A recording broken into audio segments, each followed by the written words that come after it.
Yo, what up, what up, what up? Bro Talk 1000. Back at you. Alright, look, I want to get into these Charlo twins, man. Everything I've been saying about them, you know, for the past couple years, man, has been proven true, has come to fruition.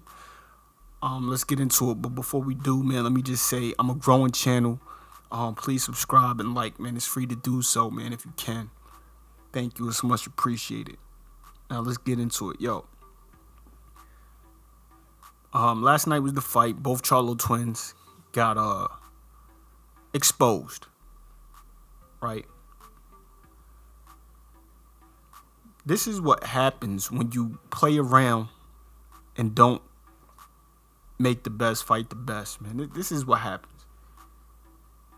Because you mess around and you could take a loss. You can get injured. Blah, blah, blah. A whole host of things can happen to you as a fighter that would make the fight that you're hoping for, the big fight, not happen. I.e., Jermell Charlo versus Jarrett Hurd. I.e., Jermall Charlo versus Canelo, Danny Jacobs, Gennady Golovkin at 160. This is what happens. This is what happens, man. But I've been saying for years, I've never really been impressed with these dudes. They have great talent, they have great ability, but I've never been overly impressed. They not real killers. They not real killers, man. I mean, they're killers against the level of opposition that they were facing. And we know in boxing, you know, all you have to do, all you're responsible for doing is beating the man in front of you. That's all you can do. But yeah, I mean, they got totally exposed, in my opinion. I believe Korobov beat Jermall Charlo. He was landing the more cleaner, effective punches. I was like, dang, like, dude. Like, I mean, Jermall Charlo almost knocked him out at the end, like in the last round. Almost knocked out Korobov. But the whole fight, dude, I just saw Jermall taking the harder punches, bro. He was getting tagged. And I was like, dude. Now I understand, right? He was on his brother's his brother had just lost. His twin brother just lost, right? So that can affect you going into your fight. No doubt. Not make, you know, I see that, I understand that, but guess what? This is prize fighting, man. And I mean, you lost to me. All right, on paper you won. But I think Korobov is the real deal. I thought he won the fight, but whatever. Jermell Charlo, people say he got robbed. I don't believe it was a robbery. It was a close fight. Could have went either way depending on what you do. But see, this is what happens when you let your celebrity and your stardom precede itself. It's kind of like what happened with Canelo and Golovkin. Golovkin was overhyped as to be something that he wasn't. This robotic, monstrous killer, boom, boom, come forward, knocking everybody out, ain't scared of nothing, granite, chin, solid, blah, blah, blah. He's a beast. And what happened? Even though, if you're just sitting there watching a fight with the if you're watching a fight with the volume turned down, you could have easily had Golovkin winning the fight. It was a close fight. The second fight I'm talking about. It was a close fight. But when you're not doing what you're all hyped up to be doing, that's what people see.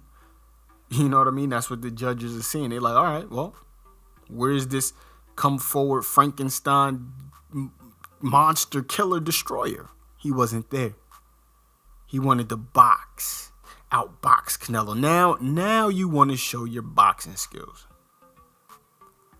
No, this was the time for you to come forward, keep coming until you touch him and knock him out, if you could do so.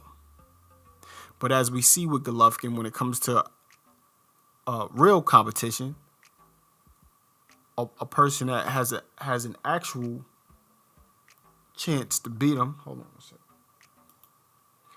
When it comes to facing a guy who actually has an actual chance to beat him, he chooses to play the boxer role. Now, why am I mentioning this? I'm saying this because this is what people expected. People expected way too much from the Charlos. They expect way too much from him. And I don't think that these guys are as great as people are giving them credit for. They have the look, they have the attitude, they have the size, and they have the ability. They look the part. They seem to be the part. And don't get me wrong, I'm not saying they're garbage. I'm just saying that they're not as experienced as you guys are giving them credit for. They're not that good. They're just not. I think Canelo will slaughter Jamal Charlo. I even think Golovkin may beat him or knock him out. I think Danny Jacobs could. He that'll be a better fight. You know what I mean? But I think Jacobs could pull it off. People right before this fight with the Charlos, before this card, people was just giving them too much. Like, they don't want to fight him. They don't want to fight him. No. I never seen nothing that said that, man. You know. Jared Hurd beats Jamal Charlo right now. I mean, unless he learned and grew from that experience, and what the Charlos have to do, man, they have to fight. They gotta come to bang. They gotta turn up to second gear, bro. Second and third gear sometimes, bro. They just be too settled and too satisfied with what they have going on, and they just want to win off points if they can. And they got the mentality where if it ain't broke, don't fix it. But on your showcase fight, man, when you're coming out party, the whole world's watching, man. You got to put on a show. You got to put on a show, man. You got to finish the show. You got to close the show. You can't leave these type of things up for interpretation. And shout out to Tony Harrison. He fought a hell of a fight. He's a hell of a fighter. And that's what I'm saying. Like, we were not sure, and he's, in my opinion, Tony Harrison, he's like a good gatekeeper. You know what I mean? He's like a good gauge of where you are in your career. I don't think he's like top notch. He might be top notch. He may be getting better, man. I don't know. But this is what happens when you skip those big fights, and you know what I mean? I don't know, man. I don't know. I think Trout beat Jamel. I thought he did. What have they done that gives them this aura of they're so crazy? Because they got a crazy team behind them? Because they always yelling and loud in the interviews and that. What gives y'all the impression that these dudes are like good fighters or great fighters? They're good fighters, don't get me wrong. But what gives you the impression that they're great fighters? Y'all bugging. They both failed their first test, bro. Against people who like people were just expecting them to run through these dudes. Now, granted, let's give Jamal a little bit of leeway here, because he was supposed to fight Willie Monroe Jr. and Willie Monroe got caught using some type of PEDs or something like that, allegedly. And So he had to pull out of the fight. In comes Korobov, another southpaw. But Korobov proved to be the goods. And it was your time to step up. And you got the W. But nobody believed that. Nobody's like, you know what I'm saying? Nobody's convinced, bro. I wasn't convinced. That win was an L to me. It wasn't an L to me. You know what I'm saying? I don't see it how you fighters see, well, as long as you get the W, that's all that matters. Yeah, it's your career. I mean, shit. You got more money than me. So I guess that's what matters with a lot of these fighters nowadays. You know. Yeah, nigga, you sitting behind your computer, nigga. You broke. I got money. Okay. But you still got your ass whooped. I mean, you know, I can have an opinion. Everybody has an opinion. You know what I'm saying? So, whatever. You still lost, in my opinion. But, yeah. Both of these guys, man, I don't want to say they're hype jobs because that's kind of disrespectful. But they're hype jobs. There's no other way around it. They're hype jobs, man. They're overhyped. It's way too early. They need to chill with the celebrity ish. Excuse me, and focus on their craft. Get better at boxing. Turn up to that second and third gear, man, when it needs to, like Jamal did the last round. Ronnie Shields told him, like, yo, hey, man. I think that's Ronnie Shields in his corner, right? I think. Whoever the trainer was told him. I think it was Ronnie Shields. He's like, hey, man, you gotta step it up, man. I need you to, 12th round. I mean, I need you to give it your all right here, right? And he did it. He realized, like, dang, son, I could probably lose this right here. Even when he started using the jab, walking around the ring, jabbing. I'm like, okay, cool. Now he's boxing, but you should have been doing all of that. The other rounds. But he couldn't. Let's be honest. He couldn't. He didn't really know what to do. He couldn't get inside on Korobov. And when he did, he was, Korobov was making a fight out of it. Yeah, he was fighting dirty. He was holding. He was freaking hitting on the break and all of that. But, hey, it's a fight.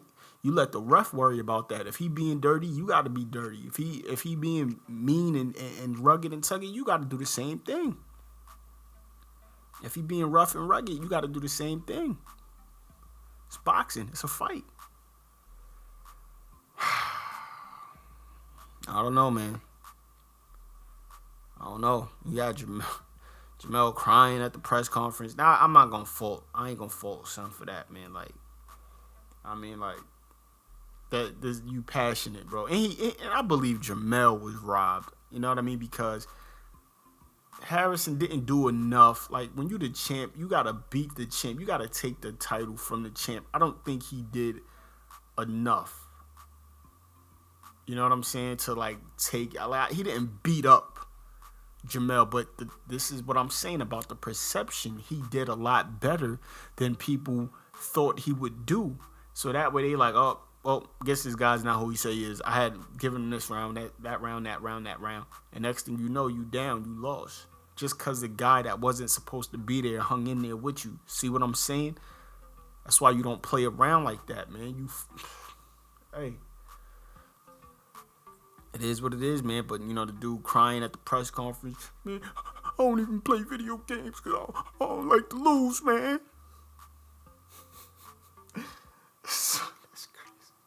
Like, dog, you on TV, bro.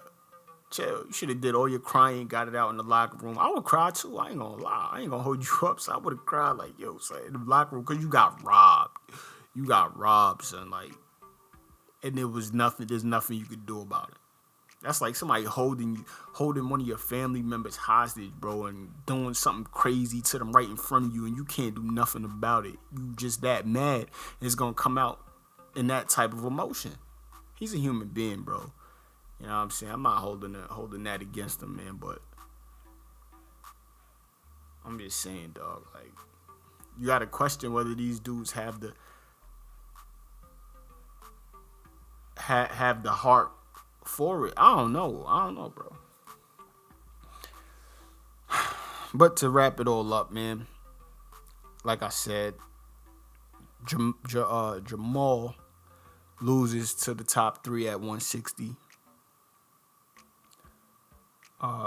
Triple G, Danny Jacobs, and Canelo, in my opinion.